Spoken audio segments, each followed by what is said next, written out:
You know, I have to be real with y'all. Usually, when I'm about to engage in some form of confrontational dialogue with my opponents, specifically those who are high profile superstars, I'd like to think that I do so with at least some level of respect for them.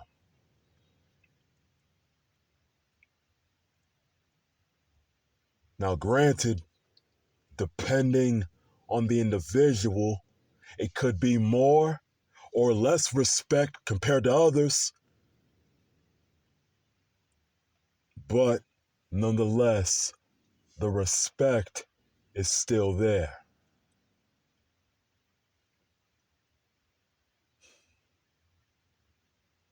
But when that respect that I would usually have for them is not reciprocated and shown to me in return, that is when we have a problem. Because, ladies and gentlemen, this promo segment was advertised as The Rock meets Drew Lazarus face to face. But unfortunately, just before I came out here, I was informed by the powers that be that The Rock is not in the building this evening.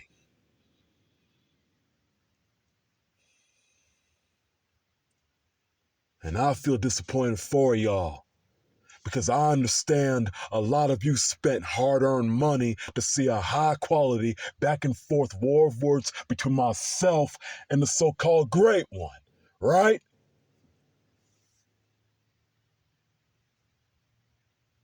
Yeah, yeah. But don't y'all worry.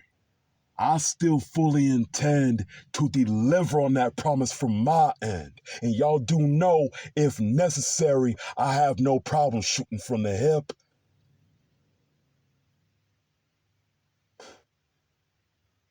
Which is why I can't shake this feeling that the reason why the final boss failed to show up is because he familiarized himself with my reputation and what happens when I have a live microphone in my hand. So he, as the kids say these days, understood the assignment and decided to no-show to save his own ass. But what he really did was create a bigger problem for himself. And y'all know I love to verbally dismantle my opponents face to face.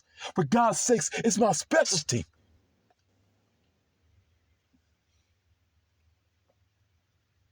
But since he was so kind as to grace us with his absence, not only am I going to speak the unfiltered truth about him, I'm going to hit him where it hurts the most. His ego. So Rocky, buddy, wherever you're watching from, whether it's one of your numerous mansions, a luxury penthouse rented out, or if you're clanging and banging in the Iron Paradise, or on set of yet another Hollywood project destined to bomb in the box office and go straight to Netflix as a contingency plan, just make sure you do one thing for me and listen very closely. You'll see, ever since The Rock came back under this whole final boss persona, his ego has been on grand display. And as a TKO board member, he further boosted that ego by inserting himself into the WrestleMania 40 main event picture. Because in his eyes and in his mind, due to the injuries of CM Punk and at the time Seth Rollins, WrestleMania as a whole needed to be saved by him. But bearing that in mind, I can't help but to bring up another instance regarding The Rock believing he needed to save something. And some of you may have heard this.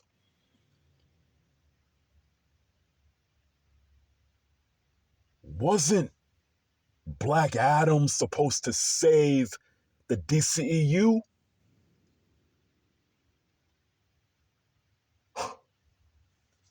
Pray tell us, oh great one, how exactly did that particular endeavor turn out for you? Not too good, did it? In fact, you single-handedly set back nearly every DC film from that point on by a few years. That's embarrassing, man. And get this, y'all. Apparently, Dwayne wanted his Black Adam character to be the one responsible for the death of Superman of all people in the DC universe. So he could be the new poster child.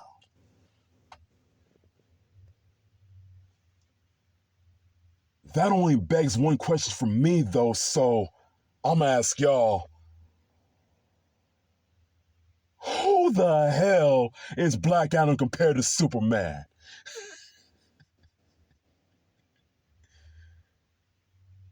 And it only gets better, y'all, because apparently Dwayne won't agree to do one of his patented subpart one-dimensional roles in a second-rate action flick unless his character is portrayed as either being next to invincible or at a level that's equal to or greater than the actual main character of a given film franchise. So I'm gonna ask y'all another question. Does the name Vin Diesel ring any bells?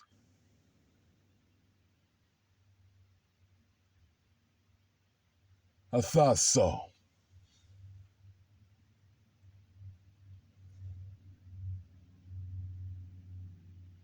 Then it takes a more disturbing turn from there because apparently The Rock also shows up to the set 8 hours late, but then goes on to urinate into water bottles to save time? That's a shame. That is a damn shame. Even in Hollywood, he's a part-time and entitled son of a bitch.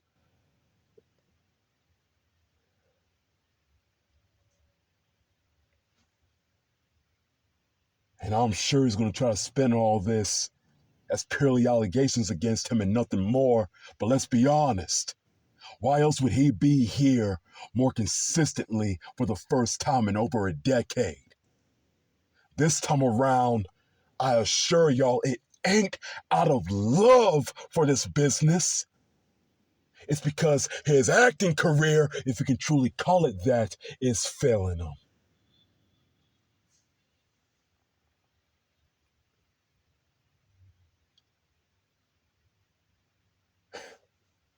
And you know, one thing that really stood out to me throughout this entire final boss run of his is how he referred to Cody Rhodes as boy. Get up, boy! The Rock's gonna whoop that boy! The Rock's gonna make that boy bleed! If he referred to me as boy, there's two ways y'all can look at it.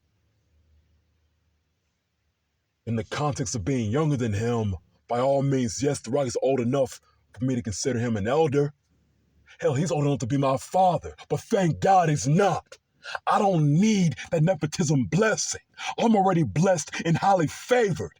And I'm grateful every day that my real father raised me to be a humble individual, which in turn allowed me to make a career out of humbling individuals like The Rock.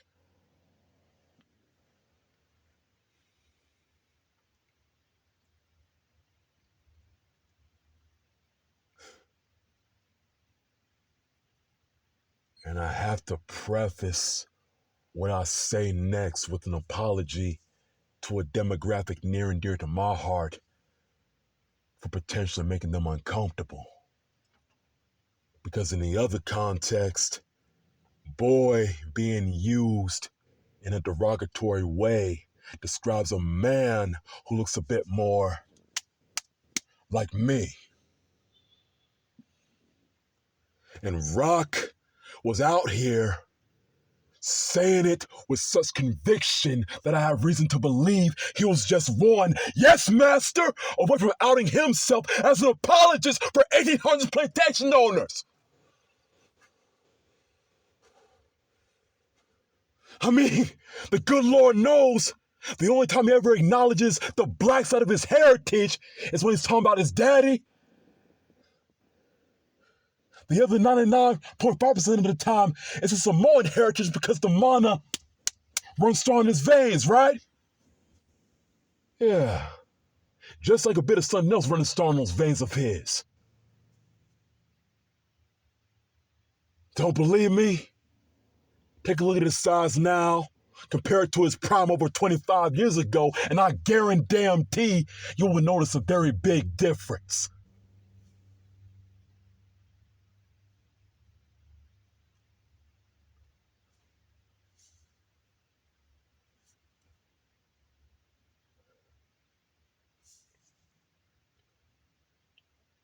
Now, taking everything I've exposed about him up until this point,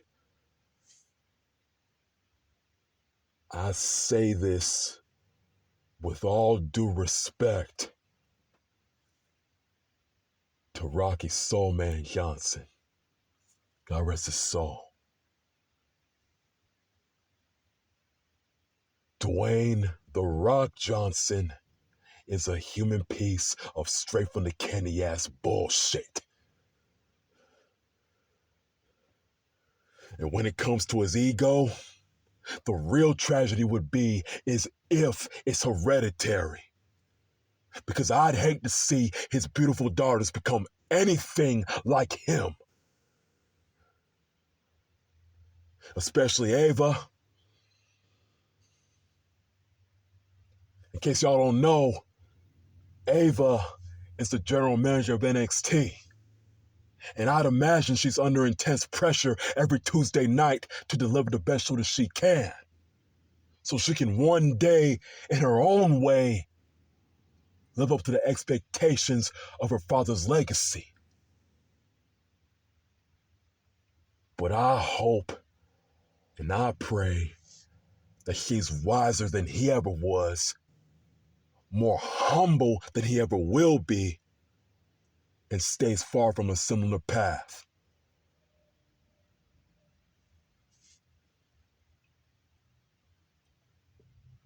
However, if she's not, and she doesn't, there's a couple ways I could solve that. I could take her under my wing, teach her things about this industry that Dwayne couldn't make time for, and show her how to maintain her moral upstanding and her humility. But if that so happens to fail, I could always introduce her to my agents, and perhaps they could persuade her to get down on her knees, place her right hand over her heart, place her left hand on the book of Lazarus, and pledge her allegiance to the Lazarus Cathedral. Then maybe, just maybe, she could finally have a daddy to truly be proud of.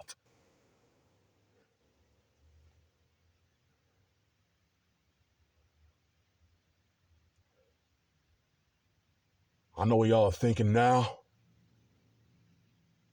Drew just crossed the line. This ain't gonna sit with The Rock. Hell no, it ain't. It ain't supposed to. And considering the fact he had neither the courtesy nor the balls to be present tonight, I'm gonna give y'all a spoiler of how he's gonna respond. He's gonna hop on social media, record himself talking about me for anywhere between 20 minutes and 2.5 hours, and manage to say absolutely not a goddamn thing. Proving this ain't just Drew Lazarus versus The Rock. It's the world-class champ, Drew Lazarus, versus the people's world-class chump, The Rock.